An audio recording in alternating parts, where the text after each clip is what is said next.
এখন পাঠ করব রবীন্দ্রনাথ ঠাকুরের ভ্রমণ কাহিনী ইউরোপ প্রবাসীর পত্র। এ সম্পর্কে রবীন্দ্র জীবনী থেকে আমরা যেটুকু জানতে পারি তা এরকম। 17 বছর 5 মাস বয়সে রবীন্দ্রনাথ বিলাতের উদ্দেশ্যে যাত্রা করেন। আহমেদাবাদে 4 মাস ও বোম্বাইয়ে 2 মাস কাটানোর পর তিনি মেজদাদা সত্যেন্দ্রনাথের সঙ্গে বিলাত অভিমুখী হন। এই সময় তার যাত্রাপথের বর্ণনা ও প্রবাস কাহিনীর বিবরণ ইউরোপ যাত্রী কোনো বঙ্গীয় যুবকের পত্র নামে ভারতী পত্রিকায় ধারাবাহিক প্রকাশিত হয়। বিলাত হতে ফিরবার কয়েক মাস পর 1288 বঙ্গাব্দে ওই পত্রগুলি ইউরোপ প্রবাসীর পত্র এই নামে গ্রন্থাকারে মুদ্রিত হয়। ইউরোপ প্রবাসীর পত্রের প্রথম সংস্করণে গ্রন্থকারের ভূমিকায় রবীন্দ্রনাথ ঠাকুর লিখেছেন, বন্ধুদের দ্বারা অনুরুদ্ধ হইয়া এই পত্রগুলি প্রকাশ করিলাম। প্রকাশ করিতে আপত্তি ছিল, কারণ কয়েকটি ছাড়া বাকি পত্রগুলি ভারতীর উদ্দেশ্যে লিখিত হয় নাই। সুতরাং সে সমুদয়ে যথেষ্ট সাবধানতার সহিত মত প্রকাশ করা যায় নাই। বিদেশীয় সমাজ প্রথম দেখিয়াই যাহা মনে হইয়াছে তাহাই ব্যক্ত করা গিয়াছে।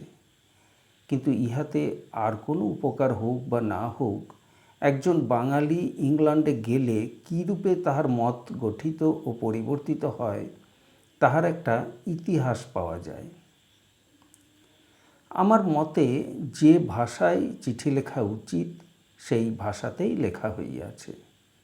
আত্মীয় স্বজনদের সহিত মুখামুখি এক প্রকার ভাষায় কথা কহা ও তাহারা চোখের আড়াল হইবা মাত্র আর এক প্রকার ভাষায় কথা কহা কেমন অসঙ্গত বলিয়া বোধ হয়।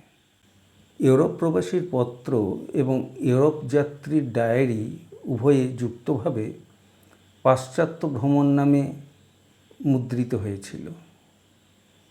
এখন যে ভূমিকাটি পাঠ করছি এটি ওই উভয় রচনার ভূমিকা।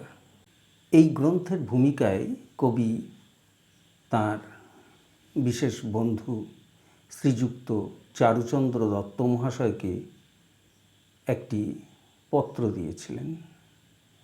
আমরা প্রথমে সেই পত্রটি পাঠ করব। আমার বয়স ছিল 17। পড়াশোনায় ফাঁকি দিয়ে গুরুজনের উদ্বেগভাজন হয়েছি। মেজদাদা তখন আহমেদাবাদে জজিয়তি করছেন। ভদ্রঘরের ছেলের মান রক্ষার উপযুক্ত ইংরেজি যে করে হোক জানা চাই। সেজন্যে আমার বিলেত নির্বাসন ধার্য হয়েছে। মেজদাদার ওখানে কিছুদিন থেকে পত্তন করতে হবে তার প্রথম ভিত হিতৈষীরা এই স্থির করেছেন। সিভিল সার্ভিসের রঙ্গভূমিতে আমার বিলিতি কায়দার নেপথ্য বিধান হলো। বালক বয়সে আত্মপ্রকাশটা থাকে চাপা। জীবনে তখন উপরওয়ালাদেরই আধিপত্য। চলৎ শক্তির স্বাতন্ত্র্যটা দখল করে আদেশ উপদেশ অনুশাসন।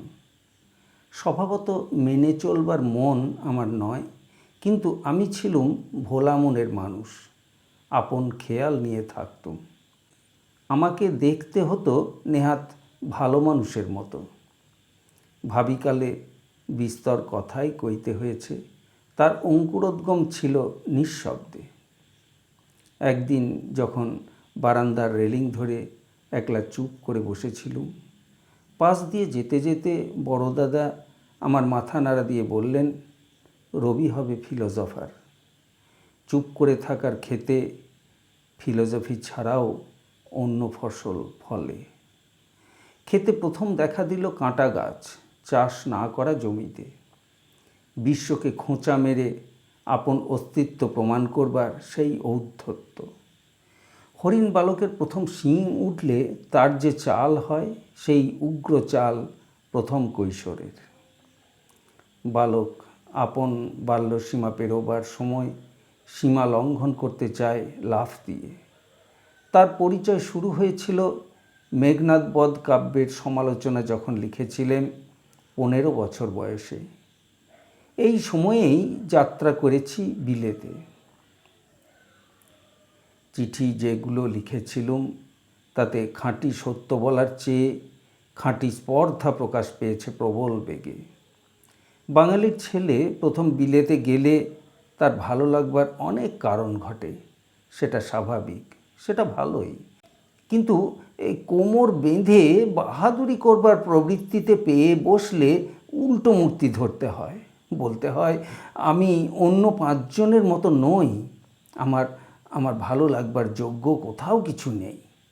সেটা যে চিত্তদৈন্যের লজ্জাকর লক্ষণ এবং অর্বাচীন মূঢ়তার শোচনীয় প্রমাণ, সেটা বোঝবার বয়স তখন হয়নি। সাহিত্যে সাবালক হবার পর থেকেই ওই বইটার পরে আমার ধিক্কার জন্মেছিল। বুঝেছি যে দেশে গিয়েছিলুম সেখানকারই যে সম্মানহানি করা হয়েছে তা নয়, ওটাতে নিজেরই সম্মানহানি। বিস্তর লোকের বারবার অনুরোধ সত্ত্বেও বইটা প্রকাশ করিনি। কিন্তু আমি প্রকাশে বাধা দিলেই ওটা যে অপ্রকাশিত থাকবে এই কৌতূহলমুখর যুগে তা আশা করা যায় না। সেই জন্যে এ লেখার কোন কোন অংশকে লেখক স্বয়ং গ্রাহ্য ও ত্যায্য বলে স্বীকার করেছে সেটা জানিয়ে রেখে দিলুম। যথাসময়ে ময়লার ঝুলি হাতে আবর্জনা কুড়োবার লোক আসবে, বাজারে সেগুলো বিক্রি হবার আশঙ্কাও যথেষ্ট আছে।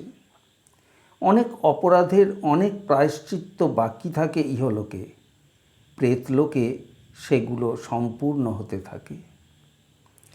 এই বইটাকে সাহিত্যের পংক্তিতে আমি বসাতে চাই, ইতিহাসের পংক্তিতে নয়। পাঠ্য জিনিসেরই মূল্য সাহিত্যে, অপাঠ্য জিনিসেরও মূল্য ইতিহাসে। ঐতিহাসিককে যদি সম্পূর্ণ বঞ্চিত করতে পারতুম তবে আমার পক্ষে সেটা পুণ্যকর্ম, সুতরাং মুক্তির পথ হতো। নিজের কাব্য সম্বন্ধে এই ত্যাগের সাধনায় প্রবৃত্ত হতে বারবার সংকল্প করেছি, কিন্তু দুর্বল মন সংঘবদ্ধ আপত্তির বিরুদ্ধে ব্রত পালন করতে পারিনি। বাছাই করবার ভার দিতে হলো পরশুপানি মহাকালের হাতে। কিন্তু মুদ্রাযন্ত্রের যুগে মহাকালেরও কর্তব্যে ত্রুটি ঘটছে। বইগুলির বৈষয়িক সত্ত্ব হারিয়েছি বলে আরও দুর্বল হতে হলো আমাকে। ইউরোপ প্রবাসীর পত্রশ্রেণী আগাগোড়া অরক্ষণীয়া নয়। এর সপক্ষে একটা কথা আছে, সে হচ্ছে এর ভাষা। আমি নিশ্চিত বলতে পারি নে, কিন্তু আমার বিশ্বাস বাংলা সাহিত্যে চলতি ভাষায় লেখা বই এই প্রথম। আজ এর বয়স হলো প্রায় 60। সেক্ষেত্রেও আমি ইতিহাসের দোহাই দিয়ে কৈফিয়ত দাখিল করব না। আমার বিশ্বাস বাংলা চলতি ভাষার সহজ প্রকাশপটুতার প্রমাণ এই চিঠিগুলোর মধ্যে আছে। তারপরে লেখার জঙ্গলগুলো সাফ করবা মাত্র দেখা গেল এর মধ্যে শ্রদ্ধা বস্তুটাই ছিল গোপনে, অশ্রদ্ধাটা উঠেছিল বাহিরে আগাছার মতো নিবিড় হয়ে। আসল জিনিসটাকে তারা আচ্ছন্ন করেছিল, কিন্তু নষ্ট করেনি। এইটা আবিষ্কার করে আমার মন অত্যন্ত প্রসন্ন হয়েছে। কেননা নিন্দা নৈপুণ্যের প্রাখর্য ও চাতুর্যকে আমি সর্বান্তকরণে ঘৃণা করি। ভালো লাগবার শক্তিই বিধাতার শ্রেষ্ঠ পুরস্কার মানব জীবনে। সাহিত্যে কুৎসাবিলাসীদের ভোজের দাদন আমি নিইনি। আর কিছু না হোক এই পরিচয়টুকু আমি রেখে যেতে চাই। একটা কথা আপনাকে বলা বাহুল্য, ইংরেজের চেহারা সেদিন আমার চোখে যেমনটা ধরা পড়েছিল সেটা যে নেহাত আমার বাল্যবুদ্ধি ও অনভিজ্ঞতার সৃষ্টি, সে কথা বললে সম্পূর্ণ সত্য বলা হবে না। এই প্রায় 60 বছরের মধ্যে সেখানকার মানুষের যে পরিবর্তন হয়েছে তাকে ক্রমশ অভিব্যক্তির আখ্যা দেওয়া যায় না। এক সময়ে ইতিহাস শতরঞ্চের বোর্ডে তার এক পা চাল ছেড়ে দিয়ে লম্বা চালে চলতে শুরু করে। পাশ্চাত্যে তাই ঘটেছে। সেদিনকার পাসপোর্টে তার যে ছবিটা ছিল সেই ছবি আজ একেবারেই চলবে না। সেই প্রথম বয়সে যখন ইংল্যান্ডে গিয়েছিলাম, ঠিক মুসাফেরের মতো যাইনি। অর্থাৎ রাস্তা থেকে চলতে চলতে বাহির থেকে চোখ বুলিয়ে যাওয়া বরাদ্দ ছিল না। ছিলাম অতিথির মতো, ঘরের মধ্যে প্রবেশ পেয়েছিলুম। সেবা পেয়েছি, স্নেহ পেয়েছি, কোথাও কোথাও ঠকেছি, দুঃখ পেয়েছি। কিন্তু তারপরে আবার যখন সেখানে গিয়েছি তখন সভায় থেকেছি, ঘরে নয়। আমার তৎপূর্বকালের অভিজ্ঞতা সর্বাঙ্গ সম্পূর্ণ যদি না হয় তবু সত্য। যে ডাক্তারের বাড়িতে ছিলুম তিনি ভদ্র শ্রেণীর এবং শ্রদ্ধেয়, কিন্তু সমুদয় ভদ্র শ্রেণীর প্রতীক তিনি না হতে পারেন। ইংল্যান্ডে আজও বর্ণসাম্য যতই থাক, শ্রেণীভেদ যথেষ্ট। সেখানে এক শ্রেণীর সঙ্গে আরেক শ্রেণীর মনোবৃত্তি ও ব্যবহারের মিল না থাকাই স্বাভাবিক। সেদিনও নিঃসন্দেহ ছিল না। আমি সেদিনকার সাধারণ গৃহস্থ ঘরের এবং একটি বিলাসিনী ঘরের পরিচয় কাছে থেকেই পেয়েছি। তার কিছু কিছু বর্ণনা চিঠিগুলির মধ্যে আছে। কয়েকটি চিঠিতে তখনকার দিনের ইঙ্গবঙ্গের বিবরণ কিছু বিস্তারিত করেই দিয়েছি। আজ এরা লুপ্ত জীব।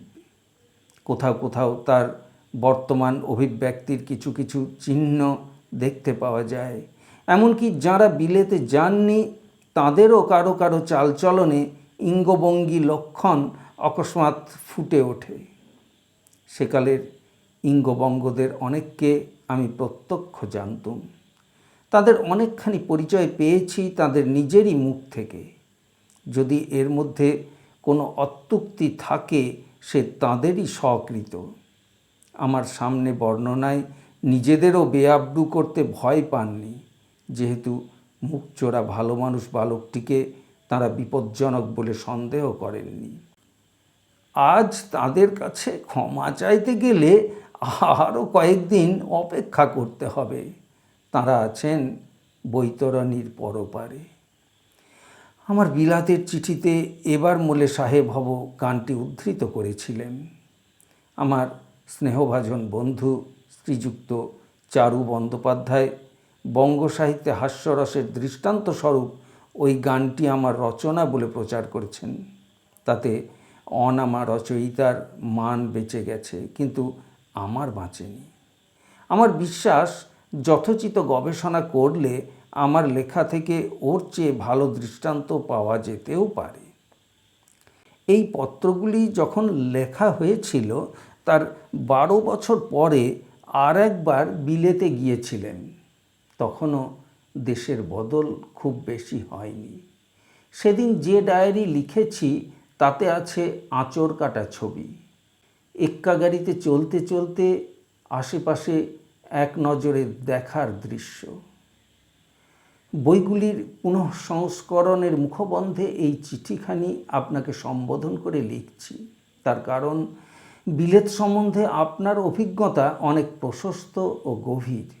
সেই ভূমিকার উপর রেখে এই চিঠিগুলি ও ডায়েরির যথাযোগ্য স্থান নির্ণয় করতে পারবেন এবং ভুল ত্রুটি ও অতিভাষণের অপরিহার্যতা অনুমান করে ক্ষমা করাও আপনার পক্ষে কঠিন হবে না। ইতি 29 আগস্ট 1936। আপনাদের রবীন্দ্রনাথ।